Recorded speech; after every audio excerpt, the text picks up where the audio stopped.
What GMs have their team ready for the season? Which rosters are surprisingly short? Who can win a championship? It's all next on the 240-minute edition of Locked On Jazz. Pow.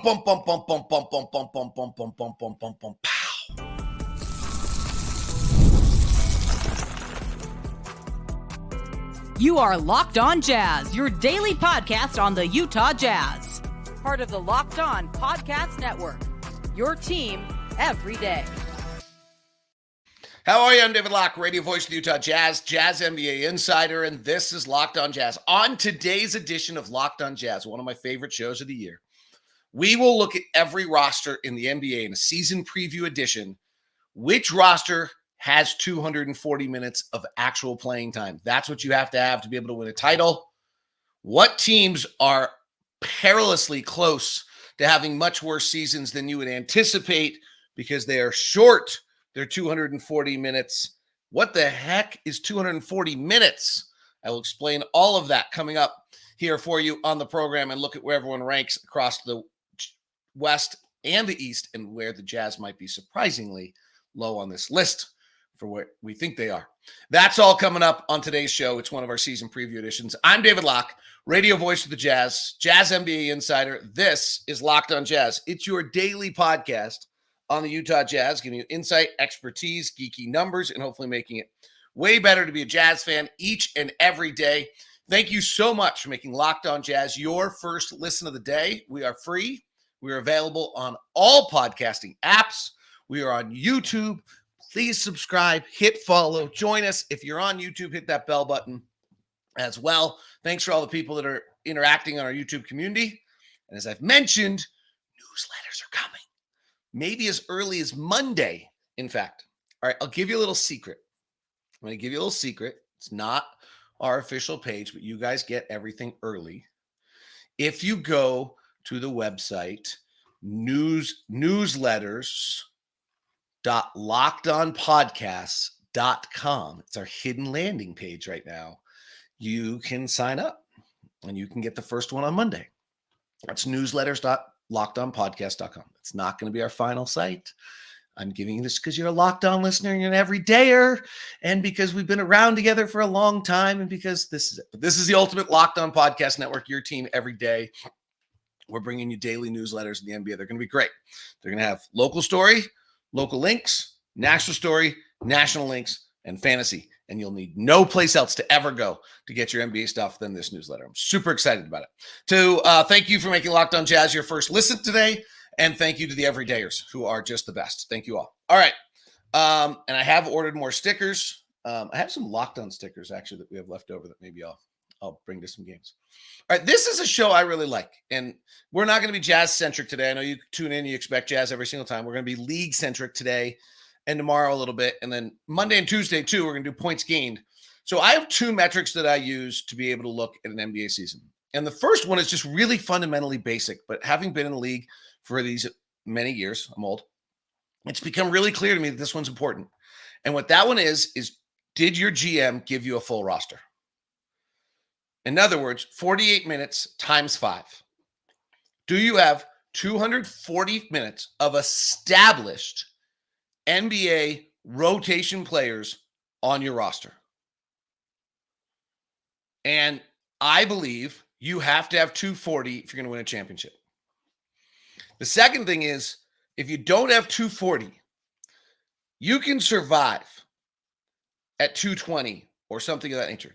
But the problem lies when you get an injury and you go from 220 to 200 or to 190, and now all of a sudden you're really, really, really, really short. So let me give an example of this. The Jazz played the Milwaukee Bucks last year in Milwaukee. And I think it's a game that probably cost Adrian Griffin his job. And Jazz win. Big surprise. But the Bucks, who had gone into the year without 240 minutes when we did this last year, and we looked at it and we saw the Bucks and we were like, oh, that's not enough minutes. That roster's incomplete. Same thing happened last year when we looked at Phoenix. And we looked at Phoenix and they had Durant and they had Beal and they had Booker. And then they were like, They did not have 240 minutes. And so when those teams don't have 240 minutes and they have that much star power, a Giannis and a Dame, Chris Middleton, wherever he might be in the process, you can survive for a while. But the minute you have an injury, which you're going to inevitably have, the average player in the NBA misses between 9 and 11 games. Well, now you're not at 220. If it's a 30-minute player, you're at 190. Because by definition, if you didn't have enough minutes to fill out your roster, the guy filling in for the guy who's hurt does not classify as an NBA established player, rotation player. So like this year where Oklahoma City actually has 250, and a few teams have over 240, okay, that's really going to be good for them. But this is a little bit, if I were to think about it as a stock, if you were looking as a team as a stock, the way I would look at it is your exposure and your risk. So if your team has 240 minutes, you can feel pretty good about buying that stock, and they're going to perform pretty darn well close to what they're supposed to do. Because unless they get just crippled by injuries, they're always going to be pretty high on the minute scale. Eventually, by the way, as the season goes on, inevitably everyone's under 240 because they're playing guys, as you look, who are not established NBA rotation players because of the injuries and everything else. But when you start at 210, or you start at 220 and you drop 30, or maybe you drop 30 and a side rotation player, you're suddenly at 180. The one thing I've always talked about in this league is you can handle an injury. You can't handle two injuries at the same position. That's kind of where a lot of this has been built out of. So when I look at these teams, the first thing I'm looking at is who has 240. If you have 240 minutes, you're an NBA championship caliber team. And then which of the teams, the second thing I look at is which of the teams that are supposed to be championship caliber teams are short of 240. So last year, that was Denver, Milwaukee, and Phoenix. Turned out pretty well, frankly. We'll do points gained tomorrow because right now, a minute by Malik Beasley is counted the exact same way as a minute by Luka Doncic. I don't know how Malik Beasley got that shade, but he just did. So this is not going to tell you what roster is the best, but what rosters are the most complete. And then we'll look at points gained offensively on Monday and Tuesday, and that will give us a little bit more of whether or not things. All right, so that's the methodology. When we come back, well, we're not going anywhere, but I'm going to pay a bill.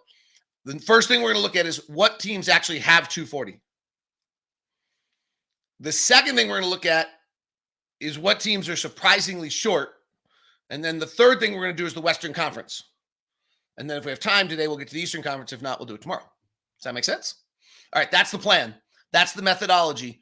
Who has 240 in his championship caliber? Who doesn't? Sometimes most interesting.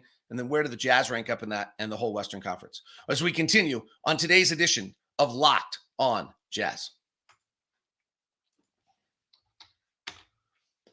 Today's edition of Locked on Jazz is brought to you by our good friends and our official sports book of Locked On, FanDuel. FanDuel has it going for you right now. A lot of fun. Here's the deal. NFL fans, NBA fans, you start the season with a big return. America's number one sports book, the official sports book of Locked On, is giving you $200 in bonus bets guaranteed when you play your first $5 bet. That's FanDuel.com. That's FanDuel.com. $200 in bonus bets guaranteed. So when you get a hunch in the middle of the game, you want to check out the latest stats, view play-by-play, so much more on the same page where you place your bets. You go to FanDuel.com and check it out. What's the latest at the FanDuel Sportsbook this morning? There's a Thursday night game between the Denvers and the Saints. They've got a little fun game going for you. Two rookie quarterbacks going back-to-back. Over-under on that is 36.5. And the Broncos are supposed to win by 2.5. So you can do some quick math on that one to try to figure out what they think the final score is going to be. I think they have it as somewhere around the 20 to like 19-17 is basically what they have the final score of that game. Should be a real barn burner for everyone. On the basketball end of things, they have the futures for the NBA. And the Celtics are plus 310. The Thunder plus 650. The Knicks are plus 750.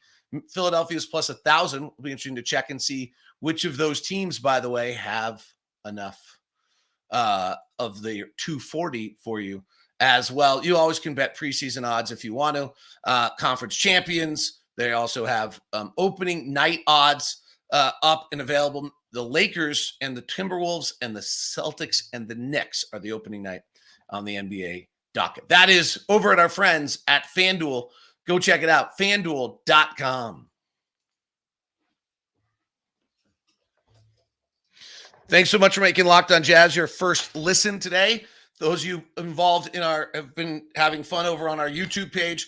Yesterday's poll question for you we had out and about was whether or not what aspect of Keontae's preseason performance excites you. 50% said his shooting accuracy.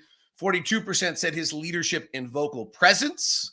We also had, how do you feel about Walker Kessler's preseason game against the Kings? 69% took impressive and promising. 15% said needs improvement, and 16% said neutral, need to see more games so far. The comments, Walker owned Sabonis. Let's not get too fired up about things, but I love the comment section. All right. Who are the teams that have 240 minutes and are championship caliber? I would say one surprising team in the East. There are 4 teams in the East, and that, not surprisingly, I would say there are now 6 teams in the West that have 240 minutes. So the 4 teams in the East: Boston, Cleveland, the Knicks, without Mitchell Robinson, but with Landry Shamet, and Shamet just hurt his shoulder, and Orlando. So Orlando, the Knicks, Cleveland, and Boston all hit 240. Philadelphia comes in a bit short. One, because Embiid's not going to play enough games. Also, they're relying on Kyle Lowry and Eric Gordon. And I don't have either of those projected at this point as being more than 10 or 15 minute a night NBA caliber players at that age, Kyle Lowry. And so they come up a little short. DeLon Wright for Milwaukee looks like he might have to play 22, 23 minutes a night. There's some subjectiveness to this, but on someone like DeLon Wright, I do think he's, at this point, to his credit, former U, is somewhat of an established NBA player. Though, frankly, last year he played 47 games, and the year before he played 50. So it's a little questionable. And he played 15 minutes a night last year, and he shot 39%. Like, it's on the wrong. To me, DeLon Wright is questionable of whether I would classify him still as an established NBA player. And then part 2 of DeLon Wright is I certainly wouldn't project him to 22 minutes. So I have Milwaukee at 230. And so they're a little short. So both Milwaukee and Miami come in at 230. So not dramatically off, but not there. But there is a team on the East that I would say is surprisingly short. We'll get to them in a second. In the West, there's a lot of there's 6 teams. And there's one team to me that's the most kind of eye-opening and jumps out to me here. And that's Phoenix. Phoenix is now at 240. Using the minutes projected by Kevin Pelton, the great Kevin Pelton, you've got Devin Booker at 36, Durant at 36, Beal at 33, Grayson Allen at 28, Tyus Jones, bona fide NBA established player, 28, Yusuf Nurkic, 27, Royce O'Neal, 23. Josh Okogie, to me, was right on the edge here of whether or not I think Josh Okogie at this point is an established NBA rotation player or someone just stays in the league. I gave Okogie the minutes at 12. Mason Plumlee at 12 and Monty Morris at 12. They have Ryan Dunn still on their rosters having a rookie. Rookies, to me, are not established NBA players. And whether, depending what you do with Okogie, and I just gave it to him at 12. I feel like he's been around enough. He's a good enough defensive player. And while maybe he's not an NBA playoff player because his three-point shooting at career is 29%, the guy played 72 games 2 years ago at 19 minutes. Last year, he played 16 minutes a night in 60 games. Feels like he's there. He's close. Okay. You got my point. Like, I could kind of go either way here. They come in at 247. I think that's really like eye-opening that Phoenix, who last year everyone dismissed, and then as everyone's dismissing this year after being swept, actually has a complete roster this year. Dallas's roster is much more complete than it was a year ago at this point. But there are some questions on Dallas at 240. And so Dallas has Luke at 37, Kyrie at 34, PJ Washington at 32, Clay at 28, Lively at 25, Gafford at 24, Najee Marshall at 20. Quentin Grimes is at 18 minutes a game. And 2 years ago, that'd be fine. And last year, he was terrible. So that's a big question mark right there. Then they have Maxi Kleber at 15. And I'm a Maxi Kleber fan, but I'm not sure that Maxi Kleber still has it. Like, he doesn't look like he's moving as well as he once did. He's the oldest 32-year-old I've ever seen. But he did, and he only played 43 minutes last year, and he played 43 minutes games last year and 37 the year before that. So to me, there's a real question mark there on Maxi Kleber. As much as I like his game, but I think there's still a question mark there. And then Spencer Dinwiddie comes in at 10 and Jaden Hardy at 12, and I'm not convinced. I think Jaden Hardy's an established NBA rotation player. So Dallas is interesting. Dallas, if you give Dallas Quentin Grimes and Maxi Kleber, they come out at 243. But I do think they're right on the cusp of not being 240. And so it's, that's going to be an interesting one to watch. And then also, how well Clay is. Minnesota comes in at 234, and then I gave Joe Ingles 6 minutes a night. I don't think I think Joe still has 6 minutes a night. Like, the legs are kind of shot, and he's not quite the same as he once was, but I think we can give Joe 6 to 7 minutes a night. Otherwise, they're pretty well established. Luka Garza's not counting in that. I'm not counting the rookie. Josh Minot has been great for them in camp, but I'm not counting that. It hasn't been established yet. Minnesota might be a notch short. They're so top heavy with their top 8 guys, but I do think you can, if you give Joe an extra 10, Minnesota comes in. I think Joe can probably still play that. The Warriors are at 240. To me, that's big information here. In this group of Houston and the Clippers and the Lakers and the Warriors, who are all kind of sitting in the same little quagmire at the bottom of the Western Conference standings, Golden State has enough minutes. They're not all brilliant, but Steph at 32, Kuminga 28, Wiggins 27, Podziemski 27, Draymond 27, DeAnthony Melton 24. I wavered a little bit on that one, wondering whether I thought, sometimes when I do this, I'll say, well, DeAnthony Melton is a 17-minute-a-night player, not a 24-minute-a-night player, and they're asking him to do that. But if you actually look at Melton, he played 23, 28, and 27 in the last few seasons. So I think Melton, if he's healthy at 24, Buddy Hield at 20, Trace Jackson Davis at 20, Kyle Anderson at 18, Moses Moody at 15, Gary Payton II at 10, and Keon Looney at 10. That gets the Warriors to 258. I think this one's a noticeable fact. I don't think they're ready to win a championship here.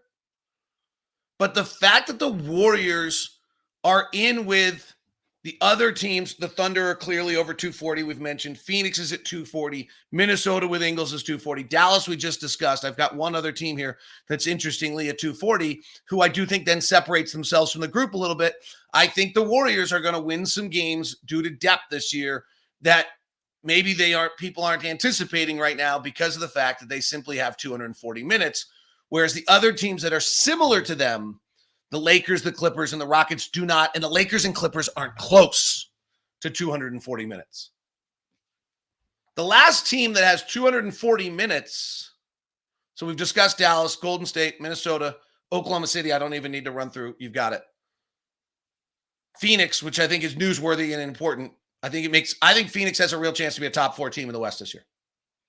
Oklahoma City, Minnesota, Dallas, I think, and Phoenix are going to be what comes out of my top 4. I haven't done points gained yet. I'm going to do it this weekend. But I'm guessing that that's going to come out as my top 4. Sacramento has 240 minutes. With the addition of Doug McDermott yesterday, they certainly do. Again, a lot of people are talking about Sacramento in the same book with New Orleans and Memphis and teams of that nature. They're the only one with 240. That vaults them to a very different level to me. De'Aaron Fox, 34. DeMar DeRozan, 34. Sabonis, 34. Keegan Murray, 33. Keon Ellis, 25. Kevin Huerter, 25. Monk, 25. Trey Lyles, 25. Like, I don't actually need any more minutes. I'll give Alex Len his 8, and I'll give Doug McDermott 10. I'm done.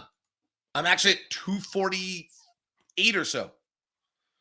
So I think that's noticeable. On the West, I think it's really noticeable that Phoenix is in 240. And if you think of the West right now, to me, we have championship caliber teams. Then we have this second tier of teams, which is Sacramento, Phoenix, New Orleans, Memphis, Denver, those 5. And then we have this next tier of teams, the way it's all being projected, which is the Warriors, the Rockets, the Lakers, the Clippers.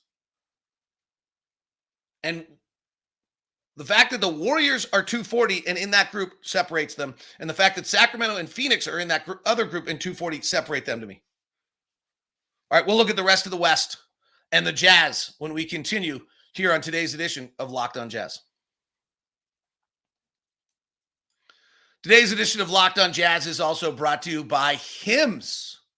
That's right. This Hims is here for you. Guys, sometimes intimate moments happen spontaneously, and we want to make sure you're ready so you can perform in the bedroom. Hims provides access to treatments that can help you stay hard and last longer, given the boost of confidence so you can be ready whenever the mood strikes. That's right. For many of you, sex life is important. So, therefore, Hims is changing men's healthcare, providing you access to affordable sexual health treatments from anywhere from the comfort of your couch. Hims provides doctor-trusted ED treatments, chewable mints, or in Viagra and Cialis, and their generics up to 95% cheaper. The process is 100% online, so there's no need for uncomfortable visits. Just get an answer to your questions on their site. Medical provider will determine the right treatment options, prescribe your medication, ships directly to you in discreet packaging for free. No insurance is needed. One low price. It's all at Hims. So that's HIMS.com/locked on to get your personalized treatment options. Visit today, HIMS.com/locked on. That HIMS.com/locked on. The products that are mentioned are chewable compound products, which are not approved by or verified for safety and effectiveness by the FDA. Prescriptions require an online consultation with healthcare providers who determine if appropriate. Restrictions apply. See website for details and important safety information. Subscription required. Prices vary based on product and subscription plan.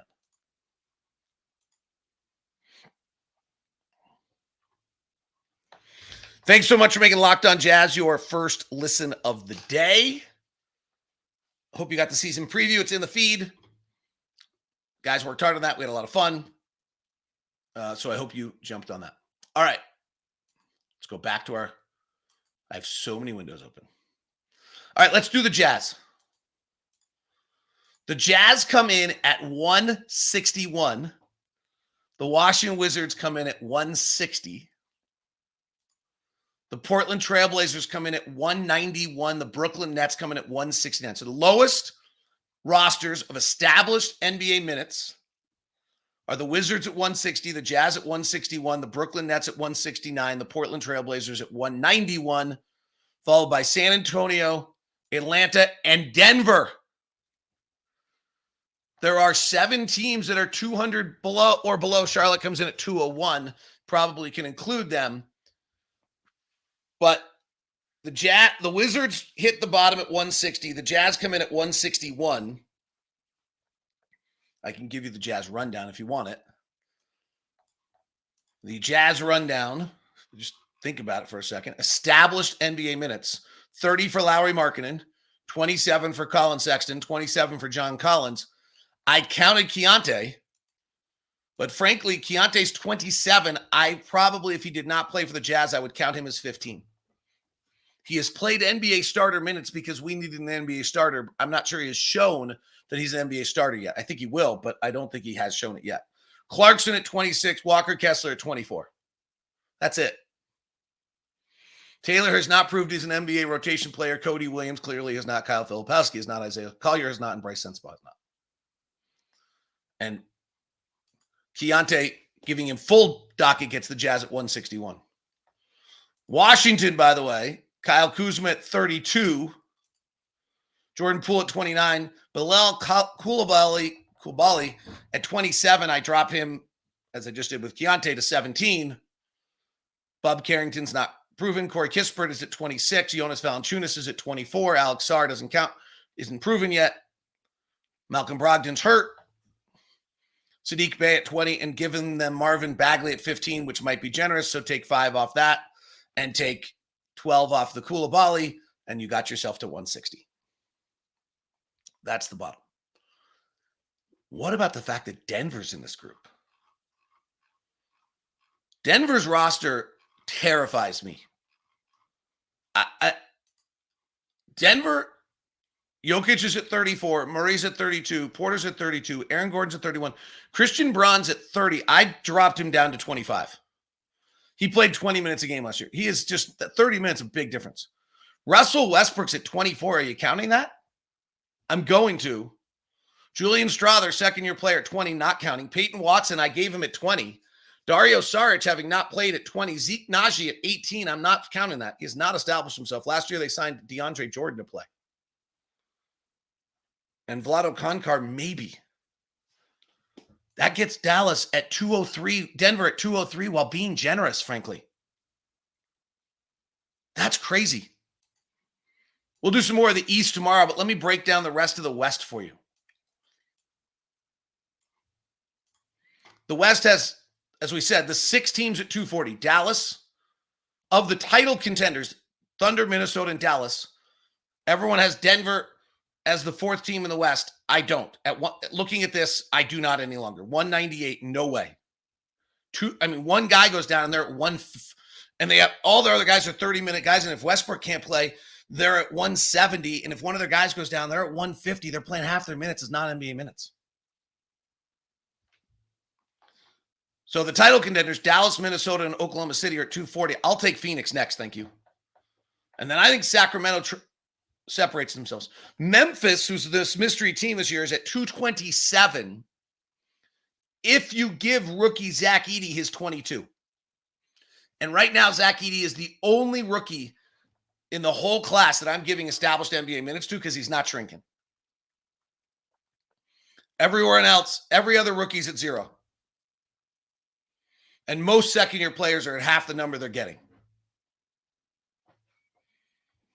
The Rockets are at 224 with Reed Shepherd getting 0 and Amon Thompson getting all of his minutes. And Steven Adams right now I have at 0.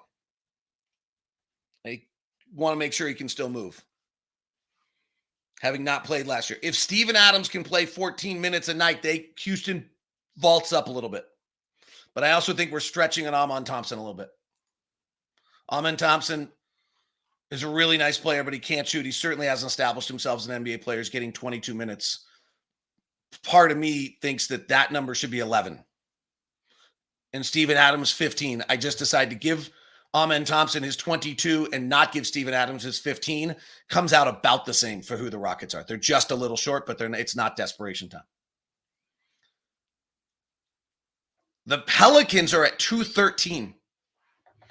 For all the addition of DeJounte Murray, losing Jonas Valanciunas, losing Dyson Daniels, who I'm not sure I gave minutes. I actually didn't count as a rotation player for Atlanta. They're at 213. So the Lakers are at 212 and the Clippers are at 211. So those groups are all together. Pelicans, Lakers, Clippers at 211. That's in a danger zone. Kawhi Leonard's supposed to play 34 minutes a night. He's not playing more than 60 games. So when Kawhi Leonard is off the floor, the Clippers are at 180. This is exactly where I opened the show with the methodology. Anthony Davis misses a game. The Lakers are at 170. Pelicans are at 213. The minute someone misses a game, they're under 200. You are now playing 20% of your minutes with non-NBA rotation players. You lose games because of that. Postseason might be a little different, though. Actually, last year I thought this actually held better in the postseason than I thought. Denver and San Antonio come in at 198. They're already 20% short NBA minutes on their roster. And then Portland at 191 and the Jazz at 161. So to review the West, and we'll do some of tomorrow's show, we'll do these. We'll have other stuff also. So 6 teams that have 240. The 3 title contenders, Dallas, Minnesota, and the Thunder, plus Phoenix, Sacramento, and Golden State. I got to tell you what, I wouldn't be surprised if those aren't the 6 teams that make the playoffs simply just out of depth. The drop from those to the next group of teams to get into that 6 is significant. Memphis is next if Zach Edey gives them 22. If Zach Edey doesn't give them 22 good minutes a night, they're at 205. It's a big drop from 240. But if the Rockets get Steven Adams and Amon Thompson, they can vault up here a little bit for probably what would be that 6th or 7th spot. But I'll take the Warriors 240 over the Rockets 224 right now. But the Pelicans, Lakers, and Clippers are all in danger zone. And over the course of a season, I think that's going to hurt you. And Denver at 198, oh my goodness. Thank goodness they have Nikola Jokic. He's that great. But that is a really incomplete roster Calvin Booth has built.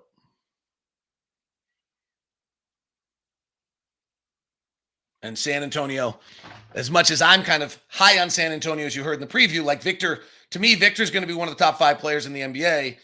The question's when. Is it going to be this year? Or is it going to be 2 years from now? Or is it going to be 5 years from now? If you listen to that season preview, I kind of started talking about that a lot. All right, that's the 240 for the West. We'll do the East tomorrow. There is one team in the Eastern Conference that, surprising to me how low they are, jumps out.